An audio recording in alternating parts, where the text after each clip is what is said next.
Hello friends, Radhe Radhe. कैसे हैं आप सब। आज हम जानेंगे इंदिरा एकादशी कब है, मतलब कल है, और क्या मुहूर्त है। आज से मुहूर्त शुरू हो जाएगा।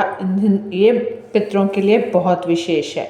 हिंदू पंचांग के अनुसार भाद्रपद मास के कृष्ण पक्ष की एकादशी को इंदिरा एकादशी कहते हैं। यह तिथि पितृपक्ष में आती है।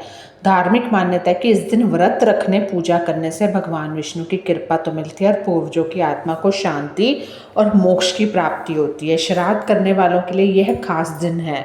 इंदिरा एकादशी व्रत से पापों का क्षय होता है और पूर्वजों की आत्मा को मोक्ष मिलता है। जीवन में शांति, समृद्धि और मनोकामना पूर्ति की आशा होती है। तो पितृपक्ष के दौरान यह व्रत करने से भी विशेष पुण्य फल प्राप्त होता है। क्योंकि ये श्राद्ध में पितृपक्ष में आ रही है, पहली एकादशी है, तो बहुत ही विशेष होती है। अगर आप इस दिन पितरों का श्राद्ध करते हैं तो माना जाता है कि वो सीधा वैकुंठ भगवान विष्णु के लोक में जाते हैं पितर। एकादशी तिथि की जो शुरुआत है 17 सितंबर से 12:21 सुबह हो जाएगी। एकादशी तिथि समाप्त 17 सितंबर को 11:40 PM के बजे।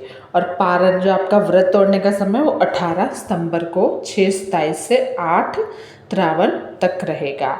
तो इस तरह आपकी जो एकादशी तिथि है वो बनती है। कल की तो रात को शुरुआत है, 17 की बनती है, 17 की। पूजा विधि: प्रातःकाल ब्रह्म मुहूर्त में उठकर स्नान करें, स्वच्छ रहें, वस्त्र पहने और घर के पूजा स्थान को अच्छी तरह से साफ कर ले। भगवान विष्णु की मूर्ति या चित्र स्थापित करें, गंगा जल शुद्ध जल से अभिषेक करें और चंदन, अक्षत, फूल, धूप, दीप से पूजन करें। विष्णु सहस्त्र नाम या उनके मंत्र का जाप करें। पूजा के बाद भगवान विष्णु और माता लक्ष्मी की आरती करें और दिन भर भक्ति और स्मरण करें। अगर आप व्रत नहीं कर सकते तो आप अच्छे से मतलब उनका उपाय उनकी विधि उधि कथा वगैरह सुन सकते हैं। अच्छे से घर में भोजन बना के उनको प्रसाद तो चढ़ा सकते हैं। भगवान विष्णु का चित्र, मूर्ति, तुलसी दल, पुष्प, नारियल, सुपारी, फल, धूप, दीप, घी, अक्षत, चावल, पंचामृत, मिष्ठान, ये सब जो है आपको उनके भोग में कह लो रखना है। और मतलब आप इनके भोग में रख सकते हैं, यही उनका प्रिय भोग है। आपको उपाय करने हैं कि आज संध्या समेत पीपल के नीचे या नदी किनारे एक घी का दीपक जलाना है। धार्मिक मान्यता के अनुसार यह दीपक नकारात्मकता को दूर करता है। गरीबों, ब्राह्मणों, जरूरतमंदों को भोजन, कपड़े, दक्षिणा दे। विशेषकर तिल, गुड़, फल, अनाज का दान शुभ माना जाता है। इस दिन दान करने से शुभ फल मिलता है। क्योंकि धार्मिक मान्यता के अनुसार दान करने से कई गुना अधिक फल मिलता है। ओम नमो भगवते वासुदेव मंत्र का जाप करें। और हिंदू धर्म में मंत्र जप करने का विशेष महत्व है। तो जप करने से सारी मनोकामना पूर्ण होती हैं, तो आपको ये करना है। पौराणिक कथा के अनुसार एक समय, अब इसकी इंदिरा एकादशी की कथा सुन लीजिए। एक समय धर्म युधिष्ठिर ने भगवान श्री कृष्ण से निवेदन किया कि आप मुझे अश्विन कृष्ण एकादशी व्रत के महत्व, पूजा विधि और उससे मिलने वाले पुण्य के बारे में बताए। इस पर भगवान श्री कृष्ण ने कहा, अश्विन कृष्ण एकादशी व्रत को इंदिरा एकादशी के नाम से जानते हैं। इंदिरा एकादशी व्रत सभी पापों को मिटा देता है। जो व्रत रखता है उसके पितरों का उद्धार करता है, उसे यमलोक की पीड़ा से मुक्ति मिलती है।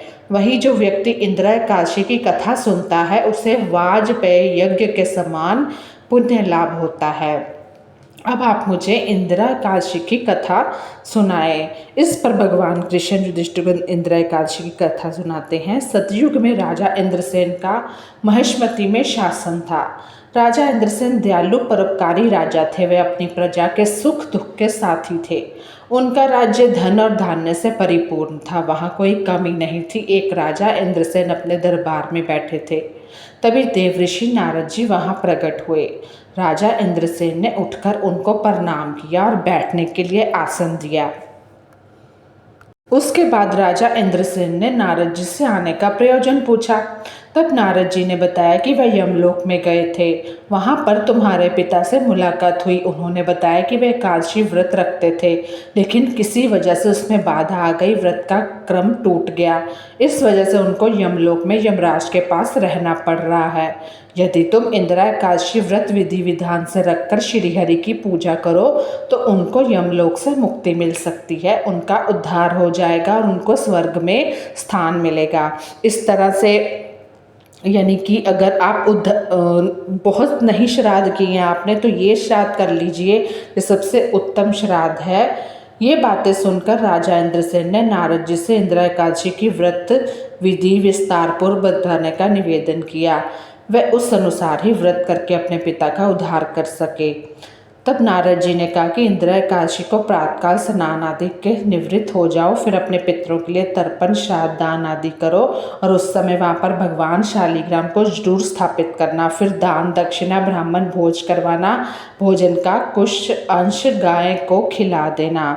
इस तरह तुम इंदिरा एकादशी पर अपने पितरों का अगर श्राद्ध करते हो अपने पिता का, तो ज़रूर ही तुम्हारे पिता को मुक्ति मिल जाएगी।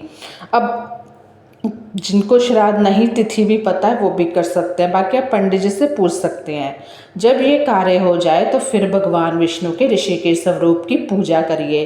भगवान ऋषिकेश को अक्षत, फूल, फल, धूप, दीप, नैवेद्य, चंदन आदि अर्पित करें।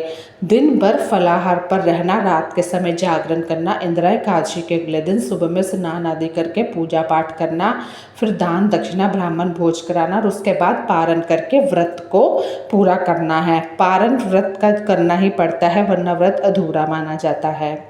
नारद जी ने व्रत विधि बताने के बाद इंद्रसेन से कहा कि इस प्रकार से व्रत को पूर्ण करने पर तुम्हारे पिता का उद्धार हो जाएगा, वह स्वर्ग में स्थान प्राप्त करेंगे। इसके बाद नारद जी वहाँ से चले गए। जब इंदिरा एकादशी आई तो राजा इंद्रसेन ने नारद जी के बताए अनुसार विधि विधान से व्रत रखा और पूजा की, दान दक्षिणा ब्राह्मण भोज दिया, फिर पारण करके व्रत को पूरा किया और इंदिरा एकादशी के पुण्य प्रभाव से उसके पिता को यमलोक से मुक्ति मिल गई और वे स्वर्ग पहुंच गए। तो इस व्रत के प्रभाव से जीवन के अंत में राजा इंद्रसेन भी स्वर्ग चले गए। जो लोग विधि विधान से इंदिरा एकादशी का व्रत करते हैं उनके पितरों को भी अधोगति से मुक्ति मिल जाती है। तो जरूर